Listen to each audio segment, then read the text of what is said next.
I would like to discuss today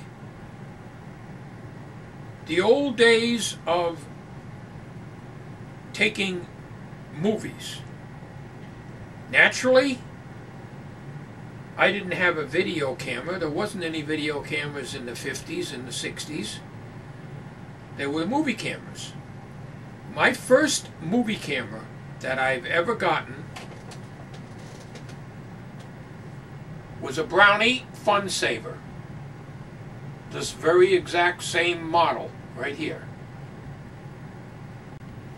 It was a hand crank movie camera. Regular 8mm. And you cranked it up and then you pushed the button on the front.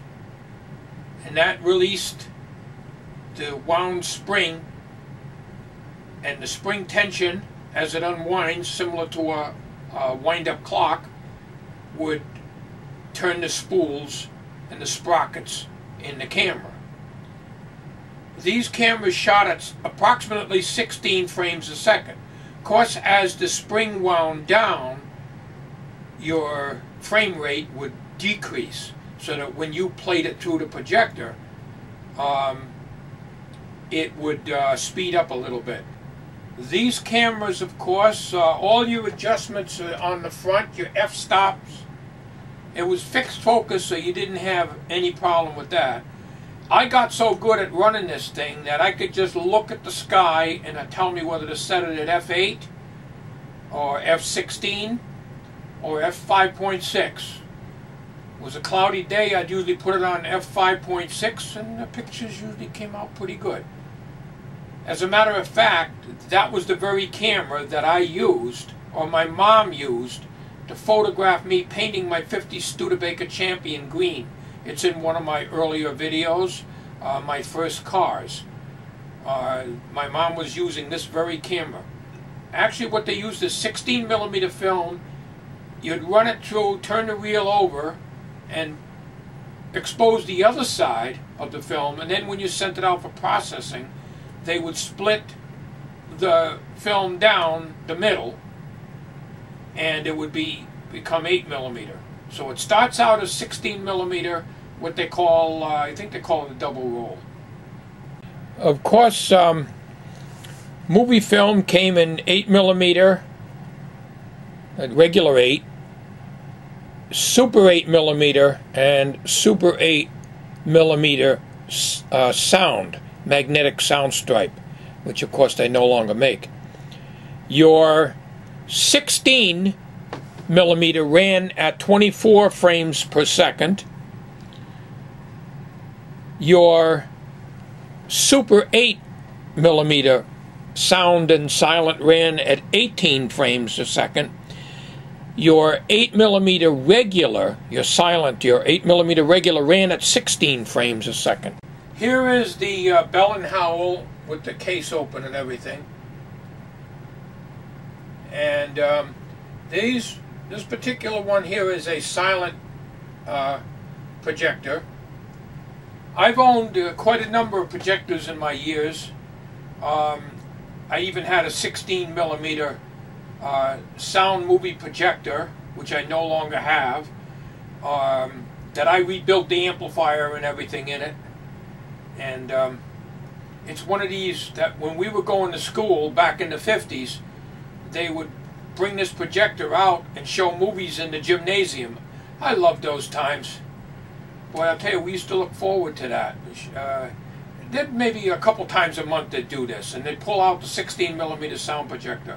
Like I say, this isn't a sound projector. This particular one is very similar to the one I used to have. What you're looking at there, right here on the screen, is a GAF SS805 sound movie camera, Super 8. That was my first sound movie camera I got, and I believe I paid about $450 for that thing back in the very early 1970s. It's a fantastic camera, and a few years ago I tried to sell it on eBay, and I think I got a lousy 10 bucks for it. It's ridiculous, you know. The thing worked great. It's just that, you know, Now it's all video, but back in those days, that is the very camera that I shot the WWVA Jamboree in Wheeling, West Virginia, back in the days when you were allowed to bring in recording equipment. Of course, these films ran, as I said, at 18 frames a second because it's sound at Super 8 versus 16 frames a second on the silent films. And you had a magnetic stripe on the film, and it went through a capstan and a pinch roller inside the camera that kept the speed constant. Okay, then of course we used the Kodak Super 8 movie film, and they were a cartridge that looked like this, and they were available in silent Super 8 as well as sound Super 8. As you can see at the very end, there's the opening of the film. It's about an inch, maybe 2 inches. That part was actually the leader of the film, although I used to put these film cartridges in the camera in a very darkened room, so I would even be able to use that portion of the film to record on, because these things only would play for about 3.5 minutes, and that's about it. What you're looking at is a Keystone Model 32 hand crank 16mm movie projector. This I bought Goodwill back in, I'd say about 1958 or 59. I paid $4 for it. And I used to put movies on in the cellar of our house where we used to live back in New Haven, and charge a nickel for each kid to come in and watch Tom Mix and some of them old westerns. They were all short videos, they're short films, 3 or 4 minutes long. And as you notice to the right hand side, there's a crank on there. Well, you had to crank that at a steady rate. It had a weighted flywheel. I'll show you the other side of it here in a minute. Here's the other side. The flywheel cannot be seen from the outside. It's right where that lower spindle is coming out. By the way, this thing would only hold a 200-foot reel. And I used to try to run 7-inch reels on it.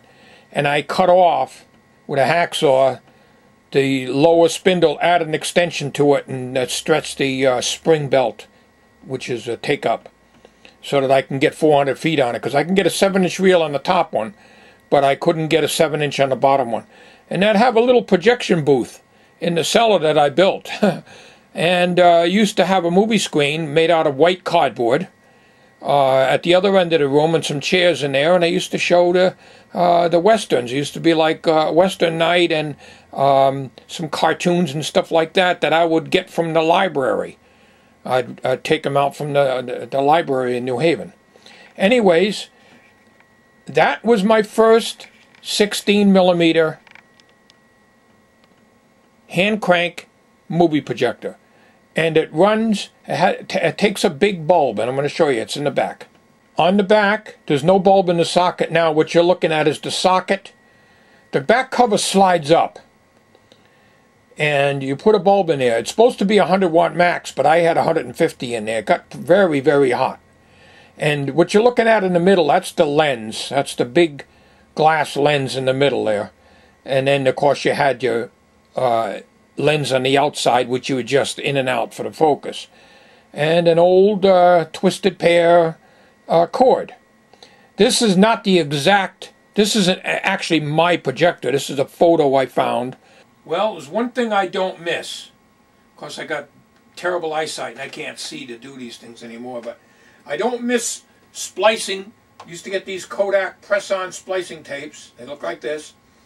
And they had them for 8mm. They had them for regular 8mm, and they had them for 16mm. I had all of them.